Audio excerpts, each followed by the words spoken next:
Baik hadirin yang berbahagia, selanjutnya marilah kita simak sambutan Kepala Staf Kepresidenan Republik Indonesia yang terhormat Bapak Muhammad Kodari. Kami silakan.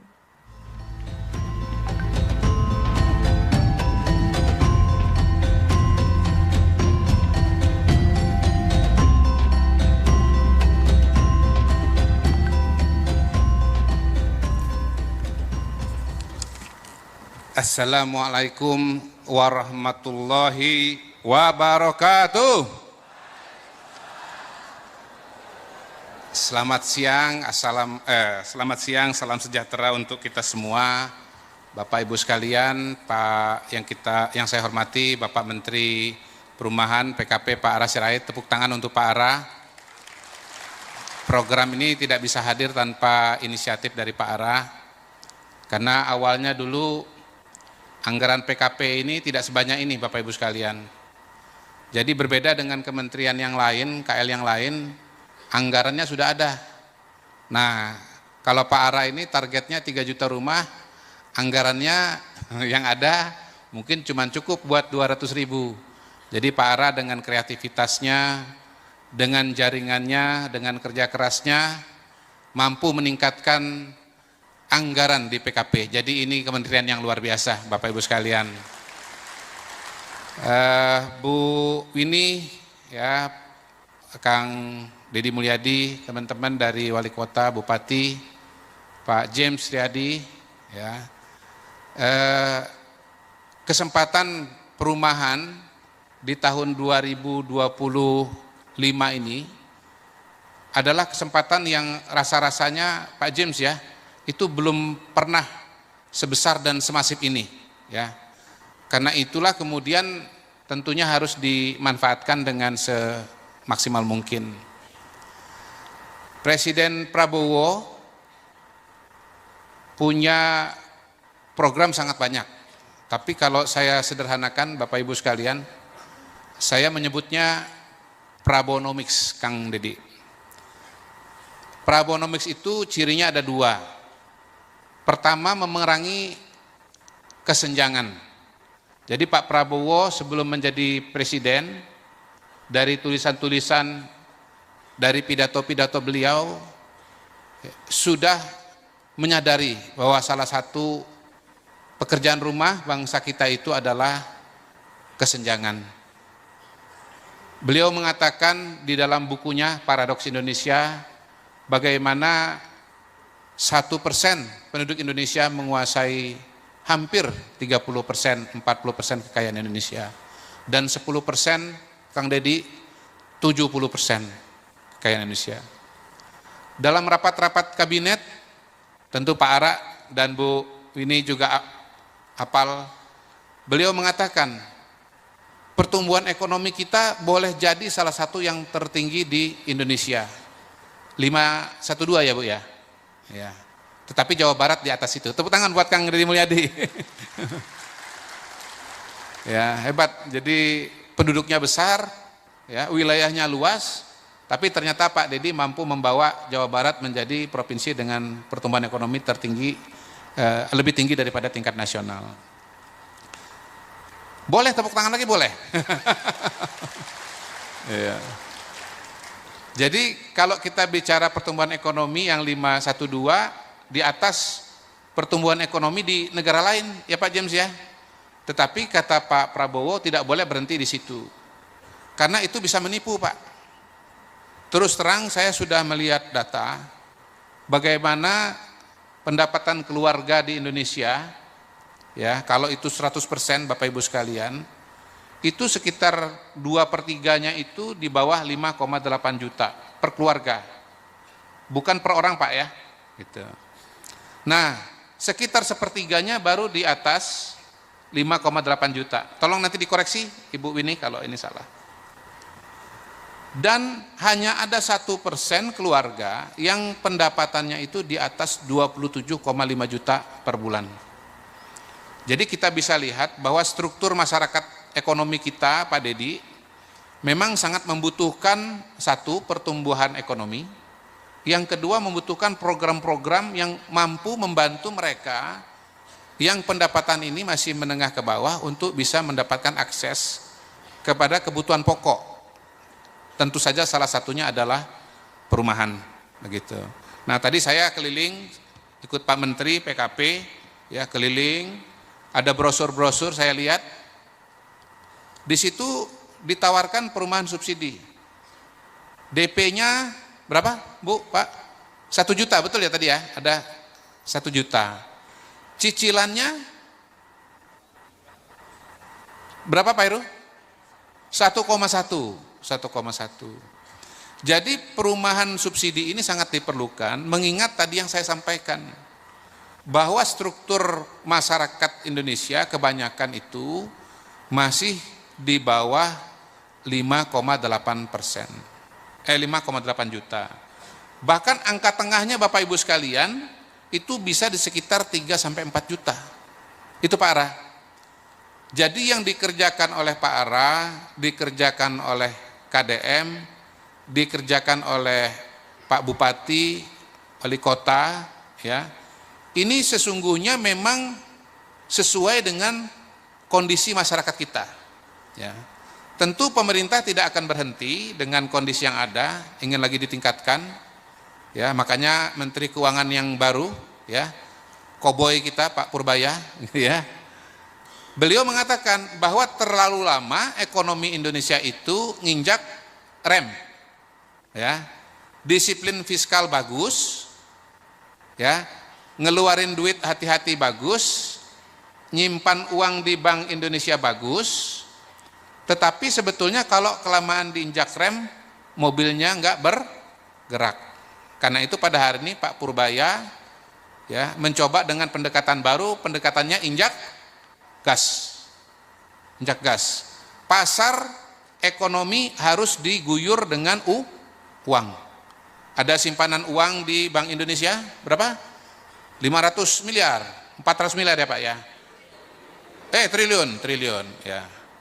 Ya. Oh, berarti nggak ngantuk ini. 400-500 triliun diambil 200 triliun, ya, ditaruh di bank. Supaya apa? Supaya bank punya likuiditas, ya. Nah, Pak Ara sebelum ada Menteri Purbaya mindahin duit 200 triliun itu sudah duluan Pak. Beliau ngambil uang dari BI lewat program Giro Wajib Minimum. Tadinya berapa Mas? Dari 5% menjadi 4%, dapat sekitar 150 triliun ya Mas ya. Ya, jadi sebetulnya saya mau mengatakan Pak Purbaya memang pinter, tetapi sebetulnya Pak Purbaya keduluan oleh Pak Ara, karena Pak Ara sudah ngambil duluan program seperti itu. Iya. Nah, kalau Pak Purbaya kan mindahin uang 200 triliun ini untuk berbagai macam program, menggerakkan ekonomi, kredit usaha dan yang lain-lain. Kalau Pak Ara khusus memindahkan 150 triliun untuk perumahan, ya. Supaya apa? Supaya nanti masyarakat bisa mendapatkan dalam tanda kutip dana murah. Disebut dana murah kenapa? Karena bunganya lebih rendah dibandingkan dengan bunga komersil ya Pak James ya. Gitu. Sehingga teman-teman masyarakat berpenghasilan rendah itu bisa mendapatkan akses kepada perumahan dengan lebih mudah. Saya saksi mata Bapak Ibu sekalian, di Kementerian Dalam Negeri ada penerima FLPP. Diwawancara oleh Pak Ara, ditanya oleh Pak Ara, sebelum punya FLPP tinggal di mana? Katanya kos. Berapa bayarnya 1 bulan? 2 juta rupiah.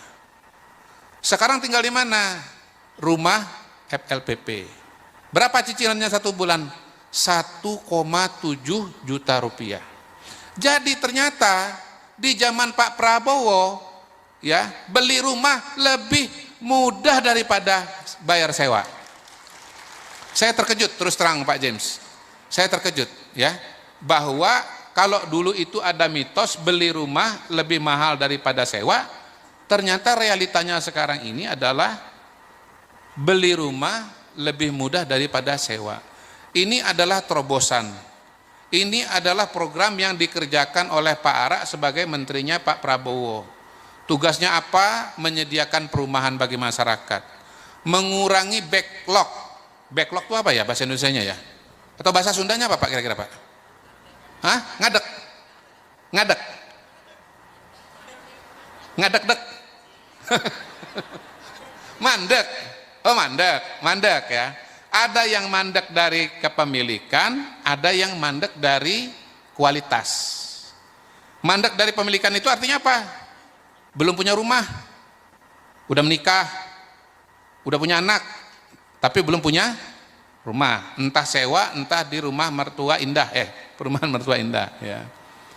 Kalau yang mandek kualitas, punya rumah tetapi kondisinya tidak layak atau kurang layak, ya bocor lah, nggak ada pagar lah, nggak ada pintu lah, bang gawat juga kalau nggak ada pintu. Itu, nah itu semua dikerjakan oleh Pak Prabowo lewat Pak Ara. Dan yang harus dikejar ini sangat banyak, makanya membutuhkan bantuan berbagai pihak. Karena itulah kami di KSP yang tugasnya monitoring dan evaluasi program prioritas pemerintah, Presiden sangat mendukung kegiatan ini. Kenapa? Karena kegiatan ini tidak berdiri sendiri, ada ekosistem di dalamnya. Ada keuangan, ada pemerintah pusat, ada pemerintah daerah, ada BPS, ada pengembang, ya. Dan hebatnya Kementerian PKP pada hari ini bukan cuma mendorong untuk adanya pengembang, bukan cuma mencarikan dana, tetapi juga mengajak untuk meningkatkan kualitas pengembang Indonesia. Sekarang kalau mau jadi pengembang nggak boleh sembarangan, ya Pak Joko ya. Boleh berdiri Pak Joko, boleh berdiri. Nah ini Ketua RE, ya, Real Estate Indonesia, ya. Ini orang Bandung, casing Jawa Tengah. Solo casing Jawa Tengah. Ya, jadi ini orang Bandung, casing Jawa Tengah. Beliau ini sangat terbantu karena untuk bisa meningkatkan kualitas para pengembang, kalau cuman RE saja yang berjalan ya Pak ya, banyak yang bandel Pak ya. Tetapi kalau sudah pemerintah kayak Pak Ara, sudah Mas Heru dari BP Perumahan yang turun, nggak ada pilihan. Karena kalau kualitasnya jelek, nggak bakal diberikan akses kepada FLPP, kepada KUR. Betul ya Pak ya? Betul. Gitu. Jadi ini yang namanya ekosistem Pak KDM. Semua berpartisipasi, semua bekerja sama. Ya. Jadi Pak Prabowo berusaha mengatasi masalah kesenjangan gizi lewat MBG, kesenjangan pendidikan lewat renovasi sekolah, ya, lewat sekolah rakyat, mengatasi kesenjangan perumahan, ya. Perumahan itu menurut studi Bapak Ibu sekalian ya, salah satu tugas kehidupan paling berat manusia itu salah satunya adalah punya rumah. Bisa nggak makan? Bisa. Bisa punya baju? Bisa. Bisa sekolah? Bisa. Bisa punya rumah? Belum tentu. Tapi itu dulu. Sekarang dengan adanya Pak Ara, semua bisa punya rumah. Insya Allah. Tepuk tangan lagi buat Bapak Ibu sekalian. Nah. Tapi begini, ya, yang namanya perumahan itu ada dua sisi Bapak Ibu sekalian. Ada sisi supply, ada sisi oh kok nggak kedengaran ini di ITB kan? Permintaan, ada supply, ada demand. Nah, Pak Ara ini udah kerja keras luar biasa, pemerintah sudah kerja keras luar biasa untuk sisi supply. Tapi demand-nya juga harus ikut, harus ngebareng nih. Dana udah tersedia, FLPP 350.000 rumah. Pak Ara ini 350.000 hanya FLPP aja apa termasuk KUR Pak? Ya, kalau dengan KUR berapa Pak? KUR berapa Pak?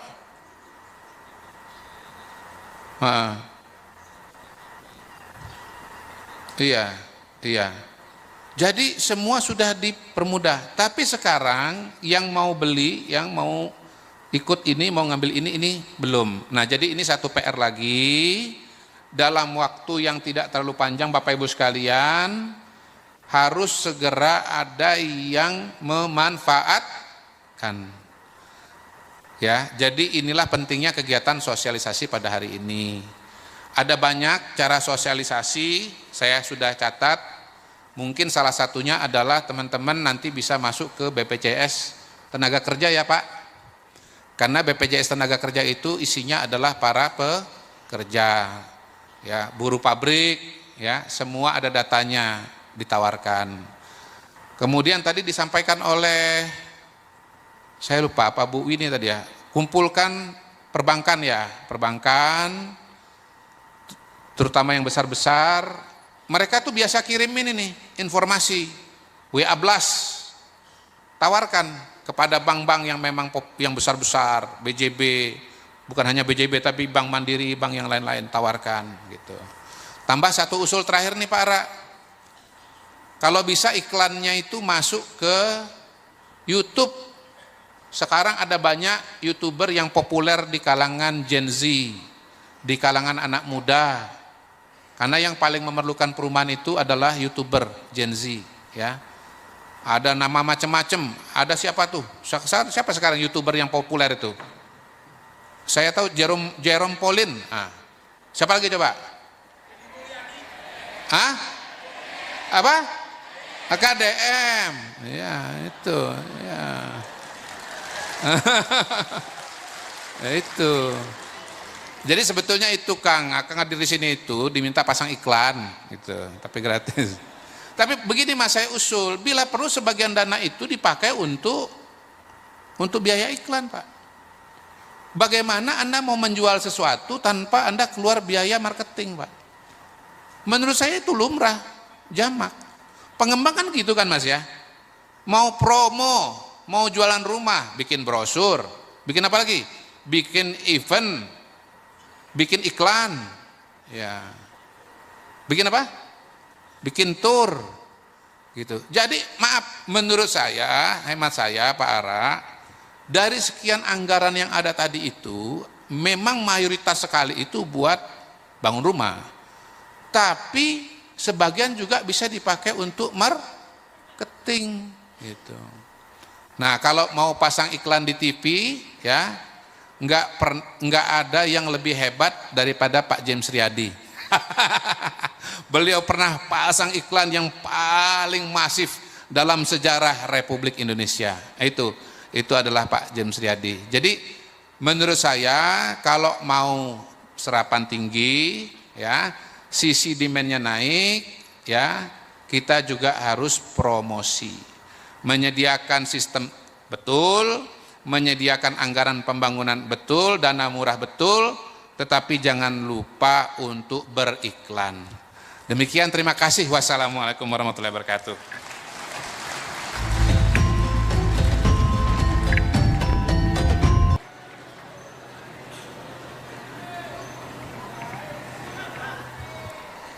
Assalamualaikum warahmatullahi wabarakatuh. Sampurasun. Sudah makan belum? Punya ongkos enggak? Punya duit enggak? Punya rumah enggak? Punya istri enggak? Tepuk tangan ya, semangat semuanya. Mudah-mudahan berkah. Semua yang hadir dari seluruh pelosok Provinsi Jawa Barat dipimpin oleh para camatnya, para bupati dan wali kotanya. Tetap semangat para bupati wali kota. Kita hadapi berbagai tantangan, rintangan, hambatan kita karena juara terbaik adalah juara yang mampu bertarung di atas badai. Jangan membangun rumah di tepi pantai kalau takut diterjang ombak. Dan anggaplah ombak yang selalu setiap waktu datang dan mungkin nanti lebih besar, itu jalan bagi kita menuju pulau kebahagiaan. Romantis sedikit, namanya juga duda. Bang Ara, saya hormati, kemudian ini masih hangat Ketua KSP kita, terima kasih. Terima kasih Bu memberikan penjelasan tentang apa yang dilakukan oleh para bupati wali kota di seluruh Provinsi Jawa Barat. Karena itu bukan kinerja saya, itu adalah kinerja seluruh rakyat Jawa Barat. Terutama para bupati wali kota yang bisa menggerakkan stakeholdernya. Dan itu mematahkan berbagai prasangka, praduga, dan hoax yang selalu disebarkan tentang Jawa Barat. Karena hari ini Jawa Barat jadi idola, Bu. Seluruh influencer Jakarta itu kebanyakan hari ini nyoroti Jawa Barat. Biaya operasional yang dimuat di media sosial hanya gubernur Jawa Barat. Itu luar biasa. Nggak ada ceritain biaya operasional provinsi lain. Semuanya Jawa Barat. Saya cukup bahagia karena saya dianggap satu-satunya gubernur yang ada di Jawa Barat. Terima kasih. Kemudian semua yang hadir, para tamu undangan, Ketua RAI dan jajarannya, para direktur perbankan, para deputi, saya nggak bisa nyebut satu-satu, para Pak Ketua DPRD, semangat, tenang, nggak ada masalah. Ketua DPRD kemarin tunjangan perumahan, kita nanti ngambil perumahan, Pak. Tepuk tangan ya. Seluruh Forkopimda. Orang Sunda tuh begini, kemakmuran menurut orang Sunda tuh gimana sih? Kemakmuran menurut orang Sunda tuh, 1, imahna pageh, 2, bajuna weteh, gitu. 3, biwirna baseh, 4, pamajikanana jarang rene, yang kelima barijeng dikereye. Sederhana. Pak Rektor ITB, terima kasih Rektor Unpad. Jadi bagi orang Jawa Barat, kepemilikan rumah itu yang pertama. Rumah itu yang pertama. Jadi imahna pageh heula. Baru setelah imah pageh itu baju wete. Jadi jangan dulu kredit baju kalau belum punya rumah. Jangan dulu kredit mobil kalau belum punya rumah. Jangan dulu kredit motor kalau belum punya rumah. Mulailah dari rumah. Maka lagunya adalah rumah kita sendiri. Dalam ajaran Islam, baiti zanati. Surga itu ada di rumah. Ya kan?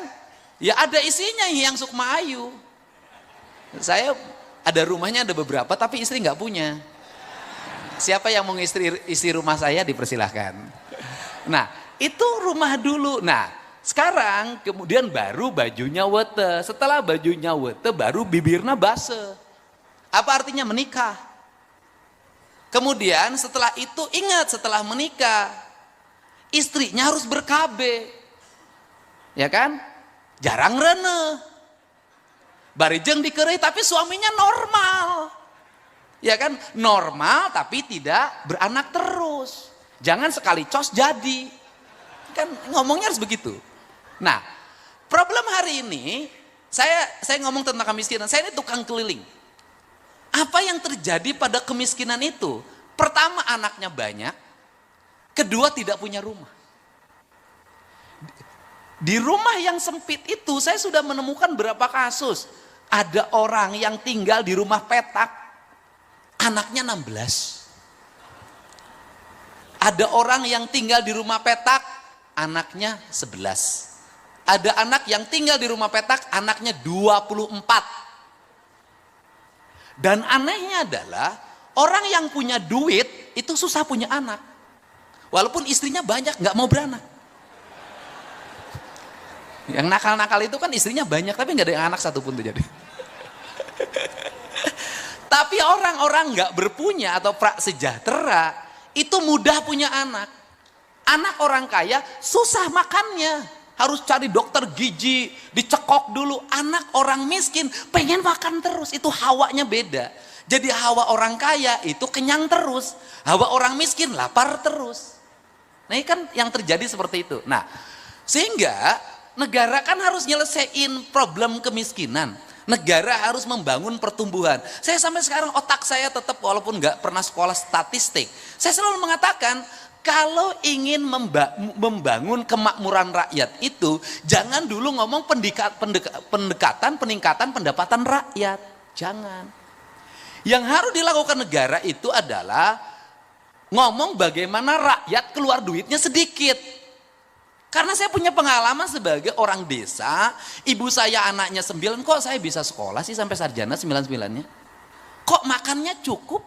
Kenapa? Karena ibu-ibu kita dulu berhasil memanage rumah tangga dengan sedikit pengeluaran. Yang penting punya beras sama garam, itu udah tenang hidupnya. Sekarang nggak bisa, nggak punya kuota nggak tenang. Gitu loh. nggak bisa jalan-jalan malam hari, nggak tenang. Ini problem apa sih yang terjadi pada masyarakat Indonesia hari ini, pada masyarakat Jawa Barat? Yang terjadi adalah kajenting tekor asal sohor. Problemnya apa? Kelas menengah bawah ini ingin bergaya seperti tetangganya yang agak atas. Apa yang terjadi? Pinjem. Untuk itu makanya tidak boleh para pejabat memperlihatkan, memposting sesuatu yang tidak terjangkau oleh rakyatnya. Gak boleh. Misalnya cerita, ini saya lagi belanja di Singapura. Gak boleh. Karena pejabat walaupun duit sendiri. Oh ini saya lagi makan keluarga di rumah makan ini. Itu menimbulkan obsesi. Membuat mereka ingin seperti apa yang dalam video itu. Anaknya, akhirnya hari ini banyak orang kelas menengah bawah tidak masak di rumah, makannya di rumah makan. Nah sehingga akses yang harus dibuka oleh negara hari ini adalah pertama bagaimana rakyat mendapat akses pendidikan. Makanya saya fokus sejak awal memimpin infrastruktur sekolah, SD, SMP, SMA, dan SMK adalah keharusan negara. Makanya saya berani membuka ruang kelas sampai 50. Ini yang penting. Nah, itu yang kedua, mendekatkan siswa pada akses pendidikan. Kenapa? Biaya ongkos mahal, sekolah gratis nggak ada masalah, tapi ongkosnya 30.000. Itu yang kedua. Kemudian yang ketiga adalah menekan biaya pendidikan. Biaya pendidikan itu yang mahal bukan SPP-nya. Biaya pendidikan itu yang mahal adalah biaya jajannya, biaya modenya, outing class, dan studi tour. Itu yang paling mahal itu studi saya. Sehingga kalau ngomong angka kemiskinan di Jawa Barat terjadi hari ini menurun, itu berkah menurut saya karena hari ini saya melarang studi tour, melarang outing class, dan melarang jajan. Nah, maka gerakan yang berikutnya adalah bagaimana uang yang 10.000 jajan itu menjadi 5.000 untuk jajan, 5.000 investasi. Bagaimana? Anak-anak harus nabung. Semiskin-miskinnya anak Jawa Barat hari ini jajannya masih 5 sampai 10.000 saya taruhan. Pemulung anak-anaknya masih 5 sampai 10.000. Jadi kalau hari ini ada orang kurang gizi, itu bukan faktor tidak punya uang. Tetapi faktornya adalah tradisi jajan lebih tinggi daripada tradisi memasak di rumah. Mereka lebih senang membeli jajanan yang di sekolah di sekitarnya 5.000 perak dibanding beli telur. Padahal 5.000 itu kalau pagi-pagi direbus dapat telur 2 biji. Nah, sehingga saya kenapa mendorong sekolah pagi jam 6:30. Sesungguhnya lagi merubah masyarakat Jawa Barat mindsetnya untuk apa? Untuk menjadi orang yang merubah pola. Apa sih polanya? Saya kasih tahu nih, rumusnya begini. Kenapa anak-anak itu harus masuk 6:30? Agar mereka bangunnya jam 5. Kalau mereka bangunnya jam 5, maka orang tuanya akan memaksa tidurnya jam 8 sampai jam 9. Kalau mereka tidurnya jam 8, jam 9, maka kebiasaan nongkrongnya hilang. Nongkrong itu duit loh. Dia menghabiskan BBM, kemudian nongkrong di kafe walaupun 50.000 perak. Kenapa kafe yang banyak gulung tikar? Tren mode bikin kafe di mana-mana, anak yang nongkrong 50.000 pacaran dari jam 3 sore sampai jam 10 malam. Rugi. Ya kita ngalamin begitu juga. Kalau yang punya duit enggak mau kelihatan umum, ngeluar duitnya banyak. Nah, makanya itu didorong untuk dirubah. Yang berikutnya adalah saya meminta membawa bekal ke sekolah bagi mereka yang MBG-nya belum ada. Untuk apa? Membuat tradisi memasak. Jadi tradisi memasak kaum ibu di rumah itu sesungguhnya piranti jalan untuk membangun kesejahteraan rakyat. Tradisi. Nah, dari tradisi ini maka yang kedua adalah layanan terhadap ini nanti ya berpengaruh pada perumahan. Layanan terhadap kesehatan. Makanya penting ambulan. Makanya Pak Kepala Bapeda, tolong sopir-sopir ambulan itu oleh kepala desanya tidak dilengkapi BBM.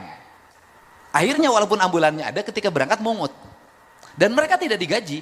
Makanya saya meminta sopir ambulan itu dimasukkan menjadi tenaga pemerintah kabupaten dan provinsi. Ini penting loh Pak. Jangan sampai yang nggak ada kerja digaji, yang kerja nggak digaji. Ini di Indonesia itu begitu. Nah, ini harus diakses. Yang kedua adalah bagaimana mereka mendapat layanan di rumah sakit. Nah, apakah layanan di rumah sakit itu masih menyelesaikan BPJS bagi masyarakat miskin? Tidak. Di rumah saya itu setiap hari 50 sampai 100 orang ngantri untuk mendapat bekal operasional. Makanya operasional gubernur diberikan ke sana. Kenapa? Pak, BPJS-nya sudah bisa Pak, kita free. Tetapi Pak, kan selama saya di rumah sakit suami saya nggak kerja. Berhenti Pak, anak di rumah makannya dari mana? Makanya perlu biaya untuk nungguin. Maka di Bandung saya sudah meminta kepada Dinas Kesehatan untuk seluruh rumah sakit yang menjadi rujukan dari daerah, kos-kosannya dikontrak oleh Pemprov. Kenapa? Mereka selama nungguin di sini bolak-balik ongkos berapa? Saya tiap hari itu menangani orang yang Pak kemoterapi berangkat dari Bekasi ke Rumah Sakit Hasan Sadikin 750.000. Kemoterapinya nggak bayar Pak, tapi dari rumah menuju.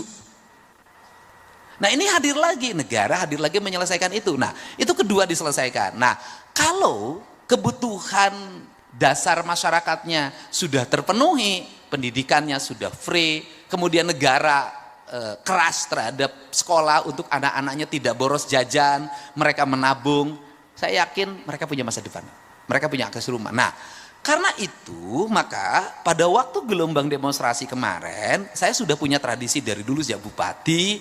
Saya memutuskan Provinsi Jawa Barat untuk memberikan jaminan bagi seluruh pekerja informal di Provinsi Jawa Barat.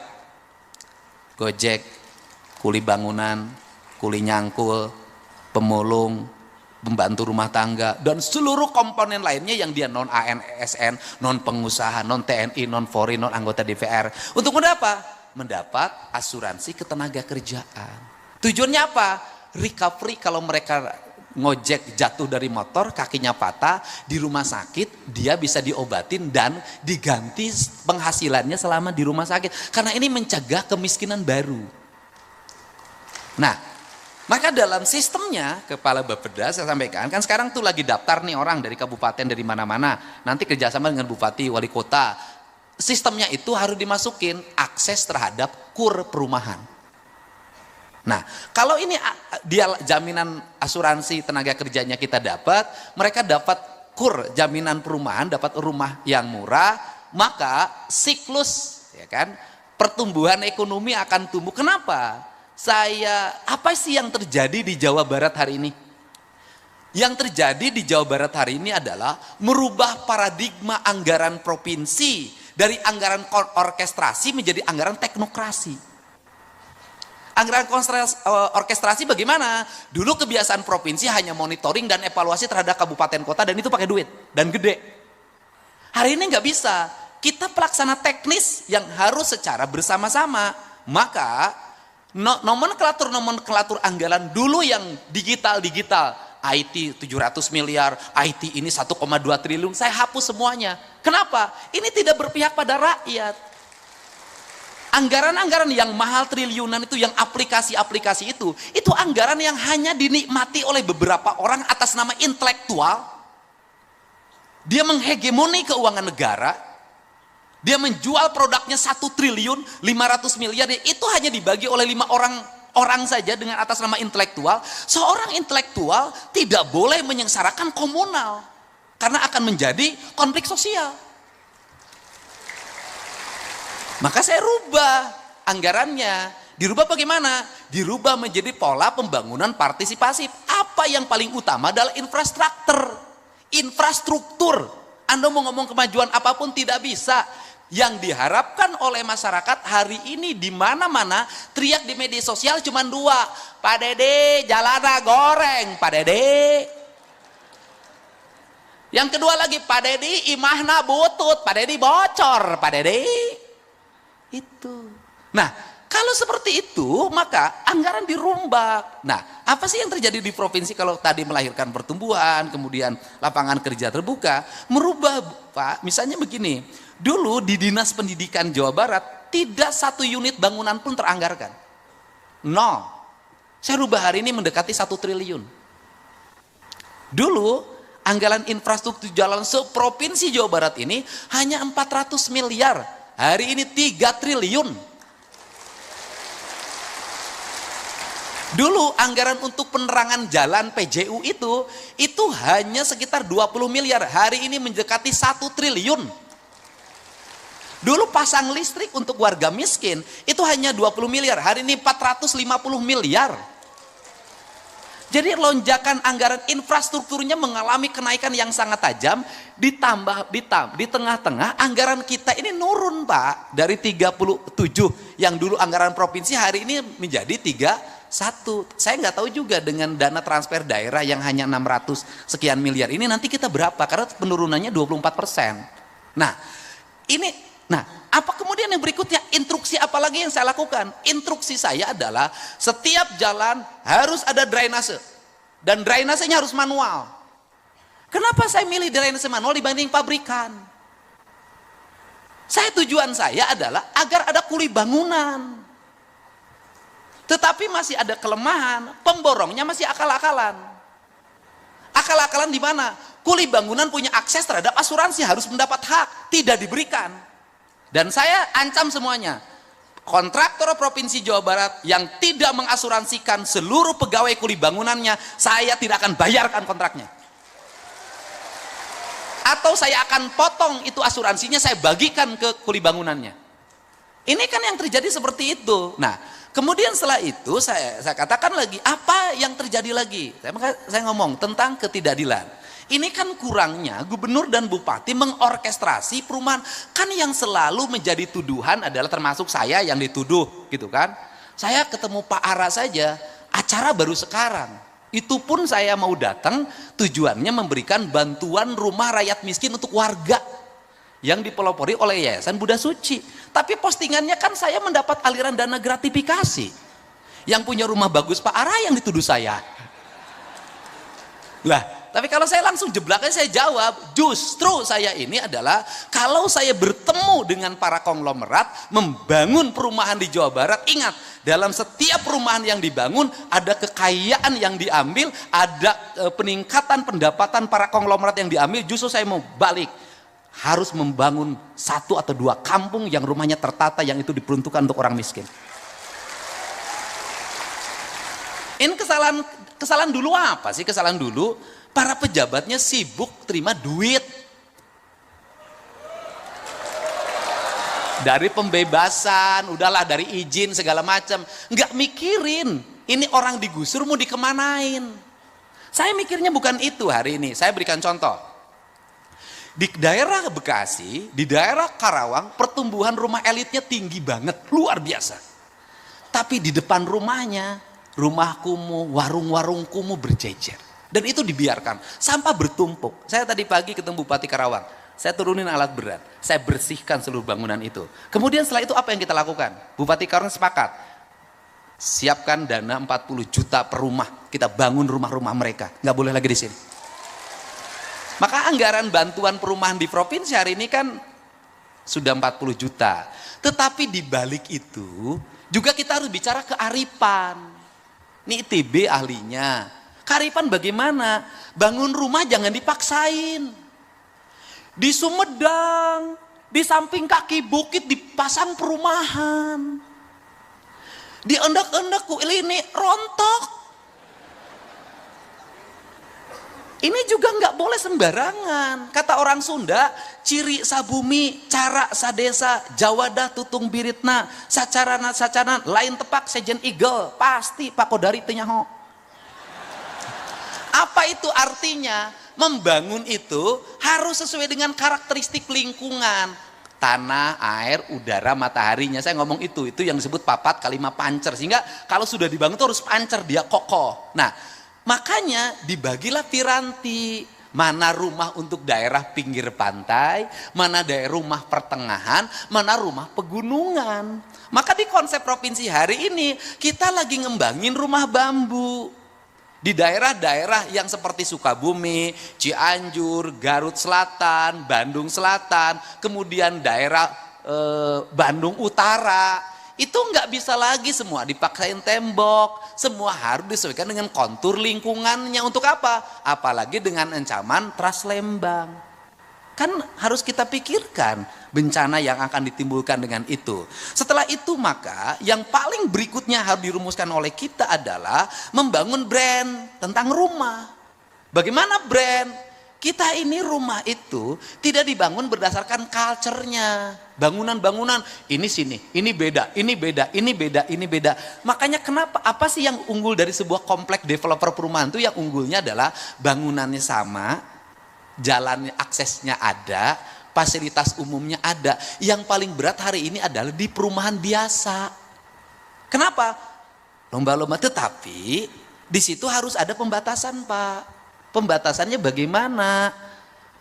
Mereka yang mendapat akses terhadap kredit perumahan tipe 36 itu tidak boleh besok tiba-tiba dirubah perumahannya menjadi tipenya tipe mewah. Kenapa? Ketika dia ngambil perumahan subsidi di situ 36, besoknya dia bangun 3 lantai di situ, maka dia sudah mengambil hak orang lain. Artinya akhirnya besoknya timbullah kecemburuan sosial. Yang ini tetap tidak berubah karena memang rumahnya peruntukan kelas menengah ke bawah. Tiba-tiba tetangganya rumahnya gede banget dan hebat banget. Itu konflik, bertengkar itu.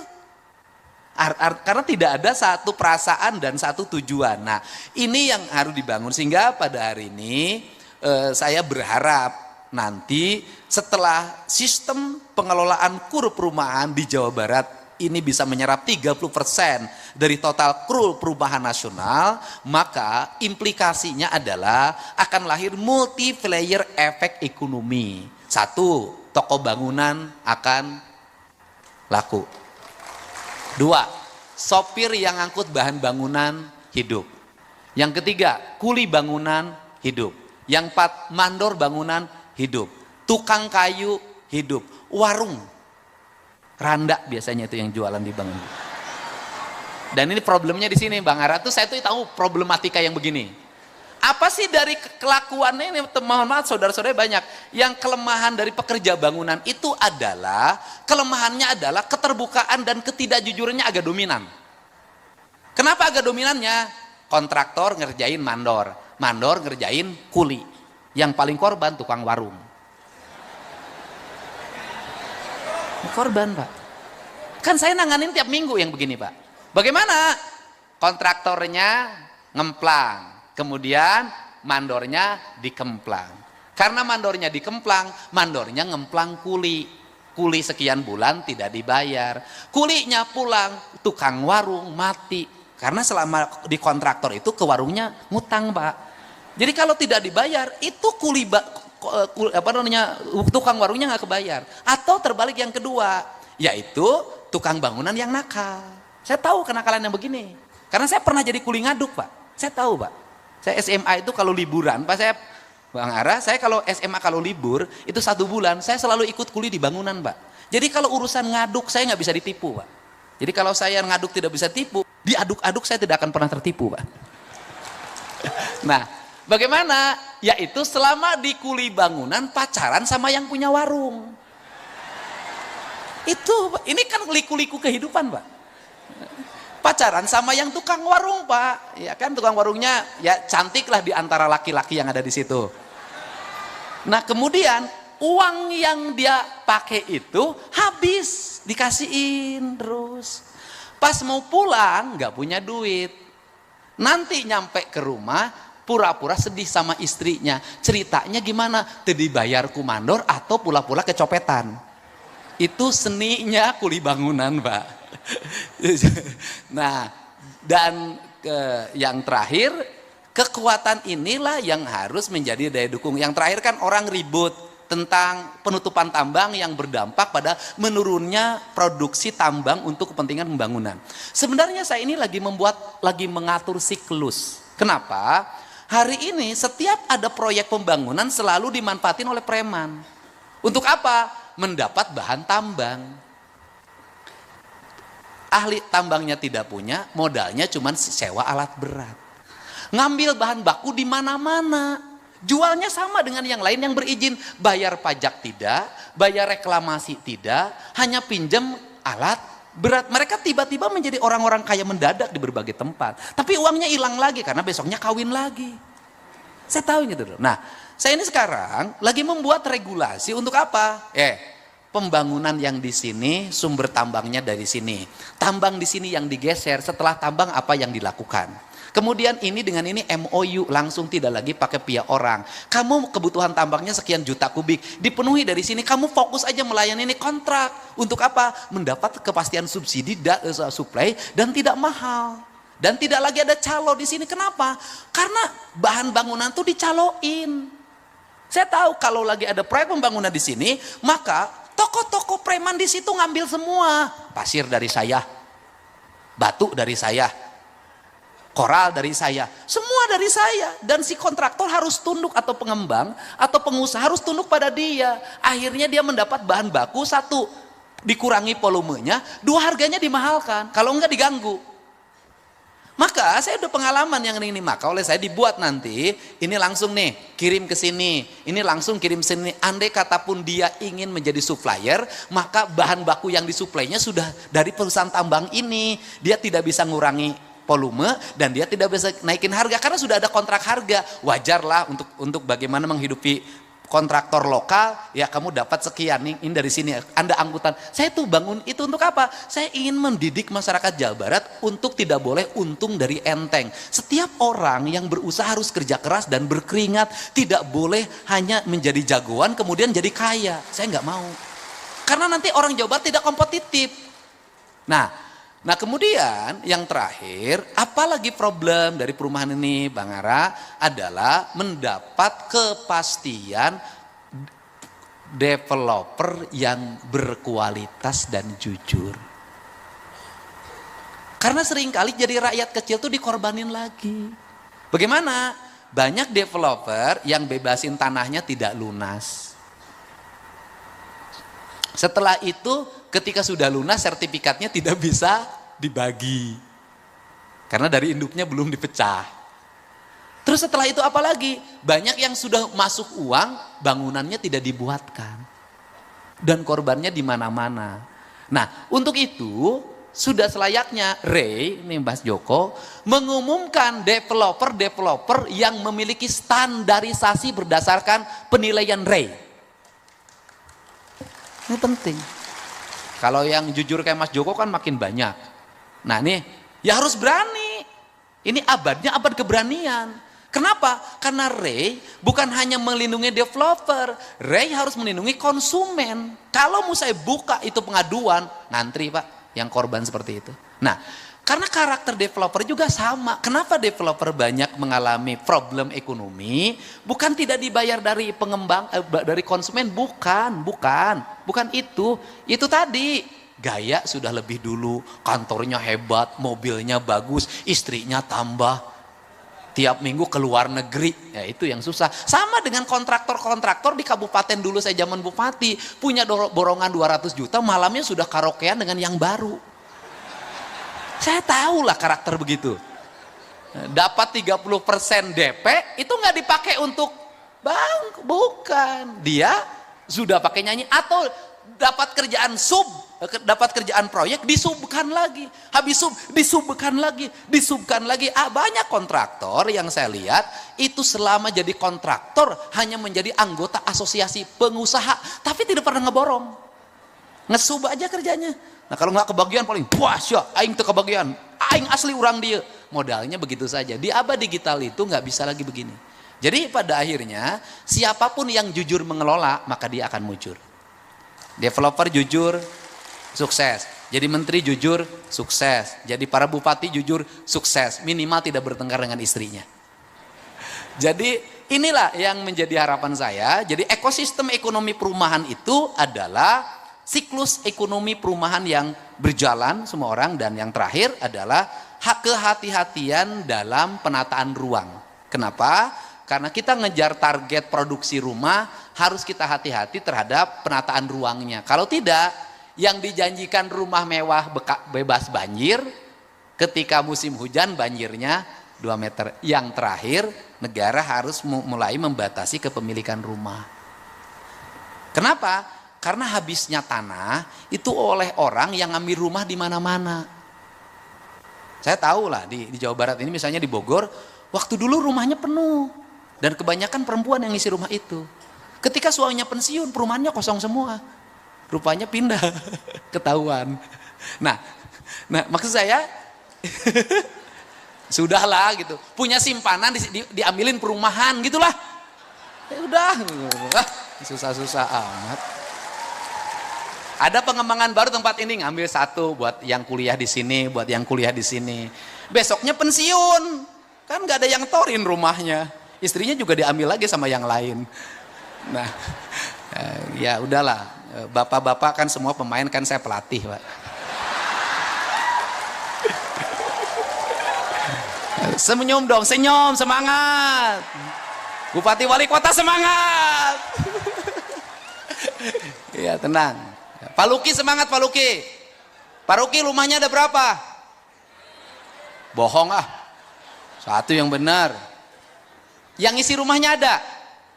Ada. Jadi intinya itu juga saya inginkan, saya harapkan, karena kan rumah mewah itu besar-besar tuh. Jangan sampai rumah yang besar-besar ini itu tidak diisi.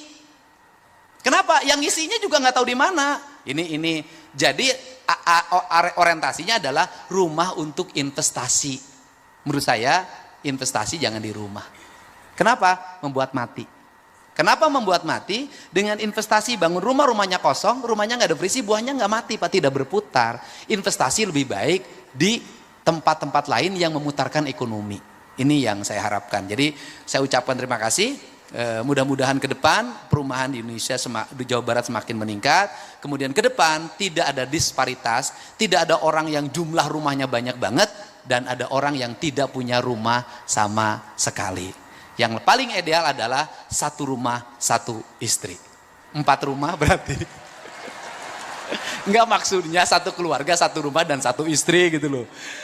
Saya ucapkan terima kasih, semangat bagi semuanya. Mudah-mudahan kata orang Sunda, ini Jawa Barat itu subur makmur, gemah ripah, repeh rapi, patanina sugih mukti, padangana berat benghar. Mudah-mudahan seluruh jaminan-jaminan yang akan diberikan oleh pemerintah provinsi dan kabupaten kota merupakan cara dan prasarana untuk membangun kesejahteraan rakyat.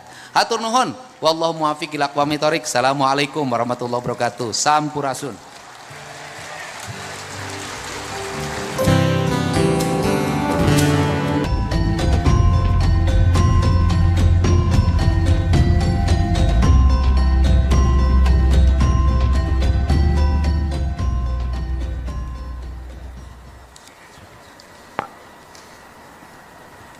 Sampurasun.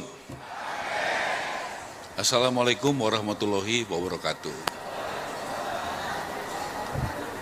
Untuk persingkat waktu, Pak Sekda yang mempersiapkan acara ini, tolong nanti saya dipersiapkan 2 kontraktor, 2 developer, 2 toko bangunan, atau satu-satu sama UMKM ya. Saya pengen dengar langsung pemahamannya ya, disiapkan aja. Kalau bisa untuk persingkat waktu, tolong adik-adik tuh dari Bang Jabar siapin mic-nya 8, kemudian nanti ke depan, nanti Pak Yusuf juga saya minta ke depan. Tolong siapkan ke depan, supaya kita bermain dengan waktu yang cepat.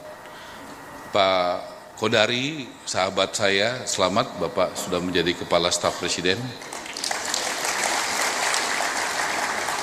Saya tahu Pak Kodari punya kualitas, integritas yang akan sangat membantu kinerja Presiden kita, Presiden Prabowo, untuk bisa makin melakukan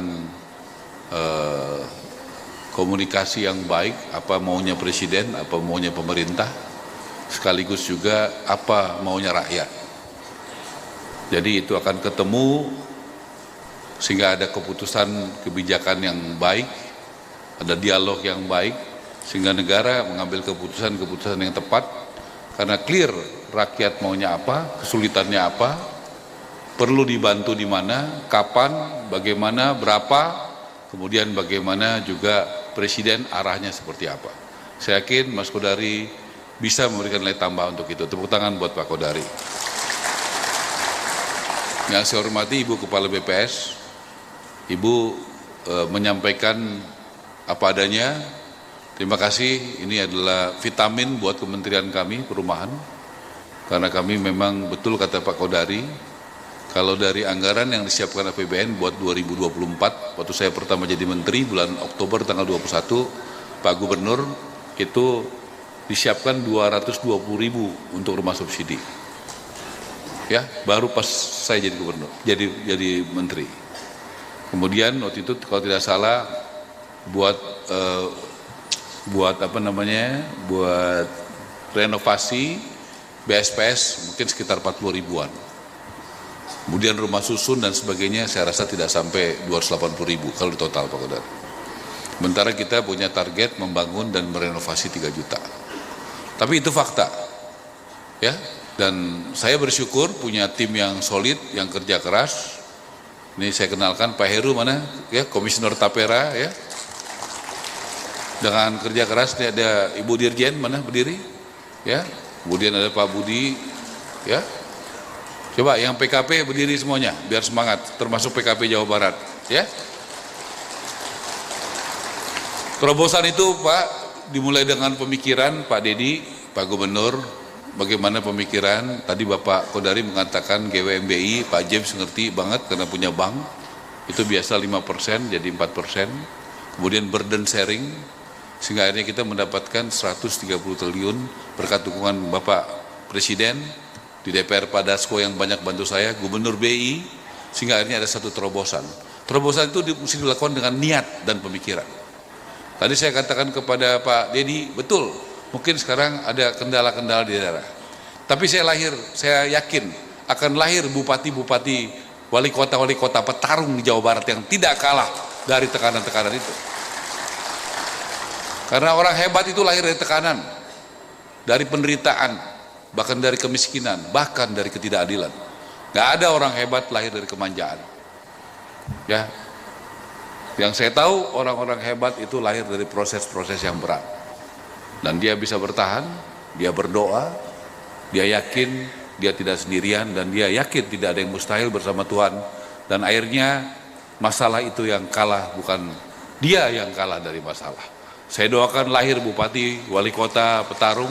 Sini banyak adik-adik saya, kawan-kawan saya, ya, dari Bupati Purwakarta, Indramayu, ya, Kota Bandung, Subang, Majalengka, Sumedang, ya, Cirebon, Bogor, ya, saya yakin kita sudah memilih mengabdi kepada negara ini, artinya kita sudah tahu bahwa di depan kita banyak masalah. Ngapain kita mengabdi kepada negara kalau semuanya sudah baik-baik saja? Justru kita tahu masih banyak yang tidak baik-baik saja, kita hadir untuk menyelesaikan itu. Saya harus katakan ini di depan karena kami mengalami sendiri. Betul kata Pak Kodari tadi, kami bukan kayak IO yang duitnya sudah ada, atau kayak kontraktor yang duitnya sudah ada semuanya Pak James. Kami harus berpikir bagaimana mengadakan duitnya. Makanya salah satunya adalah bagaimana kita membuat GWMBI, bagaimana burden sharing. Itu harus saya katakan apa adanya, dan tidak mungkin saya bisa begini tanpa saya punya eselon 1, 2, 3 yang hebat-hebat, yang cepat-cepat di perumahan. Artinya birokrasi juga bisa kok, pintar, kerja keras, bersih gitu. Ya, bahkan saya suka keteter Pak Dedi karena eselon 1 saya dan 2 saya lebih kerja keras, lebih pintar dari saya. Semoga Kang Dedi juga bisa di Jawa Barat eselon 1-nya, 2-nya lebih cepat, lebih pintar dari Kang Dedi. Saya yakin Jawa Barat akan maju kalau Kang Dedi bisa menemukan eselon 1, 2, 3 yang bisa lebih cepat, lebih bersih, lebih kerja keras dari pemimpinnya. Itu karena kita mesti punya mesin yang luar biasa. Bapak TNI, dari kepolisian, kejaksaan, Ketum Rey, sahabat saya juga, Ketua Umum ada Pak Syawali, dan teman-teman juga di sini ada dari Rektor ITB yang saya hormati. Pak Rektor, saya ingin kur perumahan ini segera di ITB, karena saya tahu ekosistem ITB itu luar biasa. Pasti akan banyak ratusan kontraktor. Saya hari Sabtu di Unpar. Di Unpar Ibu Dirjen sudah berapa tercatat kontraktor developer UKM yang hadir? Itu di Unpar aja udah begitu, Pak. Makanya mekanisme kita, Kang Dedi, saya banyak belajar dari Kang Dedi soal sosialisasi. Pertama, melalui pemerintah daerah. Ini yang kedua. Yang pertama DKI minggu lalu bersama Gubernur Jakarta, ini yang kedua. Di Jakarta 500 orang, di Jawa Barat 3.000 orang hari ini kontraktor, developer hadir semuanya. Kemudian melalui bank. Bank pertama adalah banknya Pak James, Bank Nobu, tepuk tangan buat beliau. Terima kasih Pak. Bahkan lebih duluan daripada bank-bank BUMN. Saya harus katakan apa adanya. Kemudian melalui HIPMI, Kadin, asosiasi. Saya baru dari Sulawesi Selatan ada 4 asosiasi yang kita sosialisasikan. Kemarin saya bersama Mas Joko di RE. Jadi bagaimana sosialisasikan ini, hal baik ini bisa terjadi dengan masif. Pak Sekda udah siap orang-orang yang mau saya tes? Nah, kita samakan kalau soal siapnya, orangnya ada di sini, mic-nya ada di sini, itu namanya siap. Ya, kenapa? Ini adalah sosialisasi, jangan sampai keluar dari sini nggak jelas, nggak ngerti. Nggak ada gunanya acara ini, ya, datang jauh-jauh, tetapi tidak mengerti apa tujuan dari acara ini. Ya, jelas, sosialisasi. Kita harus menjadi bagian negara yang setiap sen uang negara itu digunakan harus bermanfaat sesuai dengan tujuan. Apa yang menjadi tujuan itu dilakukan. Pak Gubernur, Pak Wagub, saya senang sekali lihat Gubernur dan Wagub hari ini duduk berdampingan, ya, itu luar biasa. Saya yakin ini kompak betulan, bukan pura-pura kompak, ya, begitu. Bagus sekali. Kapan lagi bisa nyela KDM, ya? Sekarang saya bisa nyela, ya. Setuju nggak teman-teman? Apalagi dikawal sama ketua DPRD yang paten, ya, begitu. Harus bersatu, ya, semuanya bisa bersatu. Itulah, yuk, mana mic-nya, orangnya, kita mau tes, ya. Pak Kodari nanti lihat bagaimana, buat apa acara kayak gini kalau tujuannya tidak sampai gitu loh, ya, sayang sekali. Ya, tolong itu dong yang buat center-center mana petunjuk ini. Yuk, sambil disiapkan orangnya. Tolong pasang foto yang pertama. Saya juga berterima kasih. Di sini ada Pak Ferry. Pak Ferry berdiri. Beliau ini mewakili Pak Menko Erlangga. Pak KDM, tidak ada sebuah kebijakan tanpa proses. Proses itu kadang-kadang formal tapi informal. KUR Perumahan lahir dari proses yang informal 3,5 bulan lalu di Singapura. Pada saat saya, Pak Erlangga, Pak Rosan mendampingi Bapak Presiden kunjungan ke sana. Di tengah kunjungan, pagi kita ketemu pimpinan Presiden, Perdana Menteri, sebelum makan siang kita ngobrol, diajak Presiden. Ini Bapak Presiden, ini Pak Bahlil, ini Pak Menlu, ini Pak Mendagri, ini saya, ini Menteri Hukum, ini Pak Rosan, ini Pak Menko. Saya mau mengatakan diskusi di situ, bagaimana kita sebagai menteri berdiskusi dengan presiden informal. Ini bukan dalam rapat kabinet. Ini di Singapura. Di salah satu ruangan di kantor pemerintahan di Singapura. Kemudian didiskusikan, saya sama Pak Rosan, bagaimana selama ini ada KUR, kredit usaha rakyat. Sektor perumahan sangat besar dampaknya. Kenapa? Satu rumah subsidi ada 5 pekerjanya. Kalau di Jawa Barat saja ada 100.000 tahun ini, berarti ada 500.000 orang yang bekerja di Jawa Barat. Kalau hari ini ada 350.000 yang sudah ada duitnya, 350.000 kali 5 itu berarti 1.650.000. Tidak ada, tadi kata Pak Dedi, KDM soal warung. Tidak ada proyek perumahan yang tidak ada warung makannya. Warung makannya pasti beli berasnya dari pasar, petani, ayamnya, telurnya, tempenya, itu hidup semua. Kemudian tidak ada proyek bangunan tanpa ada yang mengirim, yaitu truk dan keneknya, pakai supir.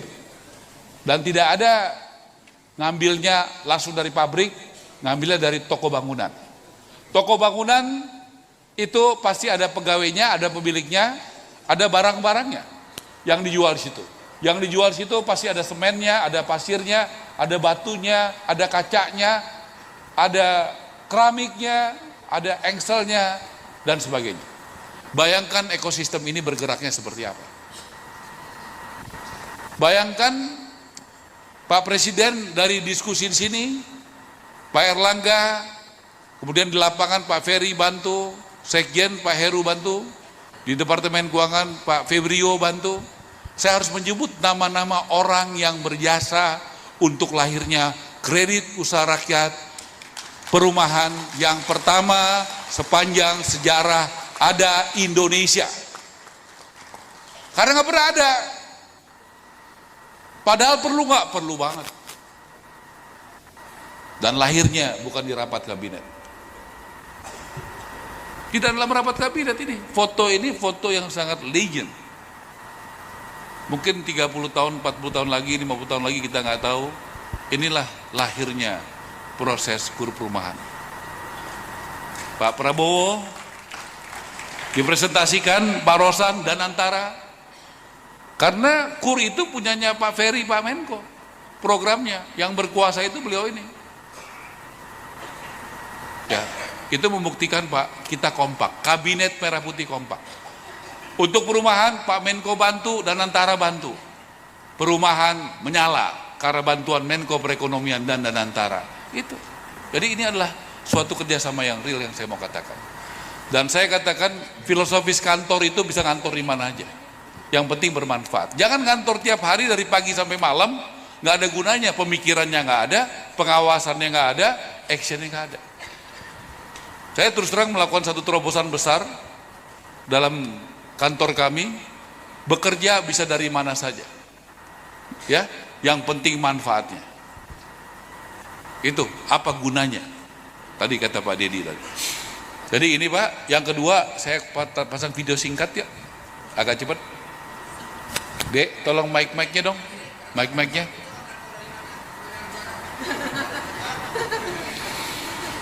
Udah mic-nya, ya. Tadi mana Ki videonya ya, agak cepet ya.